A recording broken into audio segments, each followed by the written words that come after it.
উত্তর পূর্বাঞ্চলে যোগাযোগ ব্যবস্থায় যুক্ত হতে চলেছে একটি নতুন সংযোজন। শীঘ্রই শিলচর থেকে শিলিগুড়ি পর্যন্ত একটি নতুন এক্সপ্রেস করিডোর নির্মাণ করা হবে। এই করিডোর তৈরি হলে শিলচর থেকে শিলিগুড়ি পৌঁছাতে সময় লাগবে মাত্র 6 ঘন্টা।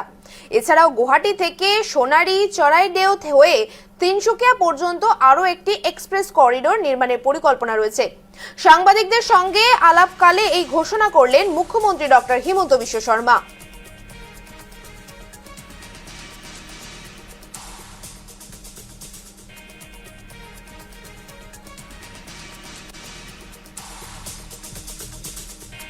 ডাঙৰ ডাঙৰ কথা আমি যিবিলাক আগত কেতিয়াও কল্পনা কৰিব পৰা নাছিলো, আজি গুৱাহাটীৰ ৰিং ৰোড গোটেই গুৱাহাটীৰ পৰিৱেশটো বদলাই দিব।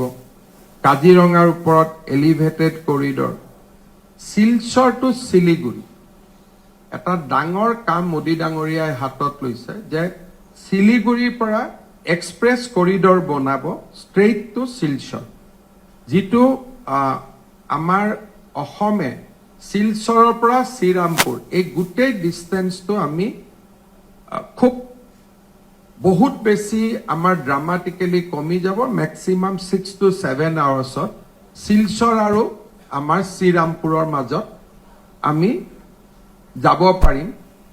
দিছ প্ৰজেক্ট উইল বি এনাউন্স চুন। তাৰে এটা পৰ্চন শিলচৰৰ পৰা বৰাপানীলৈকে কাম আৰম্ভ হৈছে।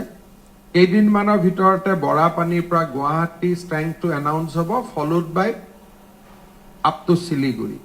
শিলিগুৰি শিলচৰ কৰিডৰ যিটো আমাৰ কাৰণে স্পেচিয়েলি কৰা হৈছে।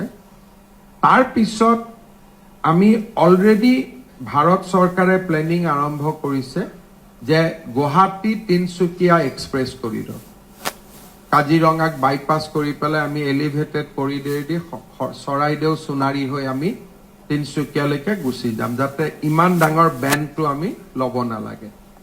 আমাৰ খুব সোনকালে মই সিদিনাখন নীতিন গাডকাৰীৰ লগত বহি আহিছিলো যে আমাৰ টানেলৰ টেণ্ডাৰিঙৰ প্ৰচেছ আৰম্ভ হৈছে, খুব ডাঙৰ টেণ্ডাৰিং।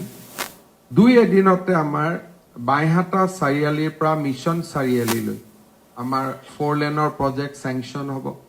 গুৱাহাটী এয়াৰপৰ্টৰ পৰা চিধা এলিভেটেড কৰিডৰ দি আমি ৰিং ৰোড জালুকবাৰীলৈকে অহাৰ কাম আৰম্ভ হ'ব। যোৱা কালি আমি গোটেই ৰাস্তাটো নেশ্যনেল হাইৱে গতাই দিছো। গড়ল ধাৰাপুৰ এয়াৰপৰ্টৰ পৰা চিধা এলিভেটেড কৰিডৰ দি আমি জালুকবাৰী আহি পাম। এই প্ৰজেক্টটো অহা 2 এদিনতে চেংচন হ'ব। শিলচৰৰ এয়াৰপৰ্ট ফাইনেল ষ্টেজত আছে। ৰূপসী এয়াৰপৰ্টত নৰ্থ বেংগল আৰু অসম এই গোটেই এৰিয়াটো আটাইতকৈ ডাঙৰ লজিষ্টিক হাব হিচাপে কৰাৰ কাৰণেও ভাৰত চৰকাৰে কাম হাতত লৈছে।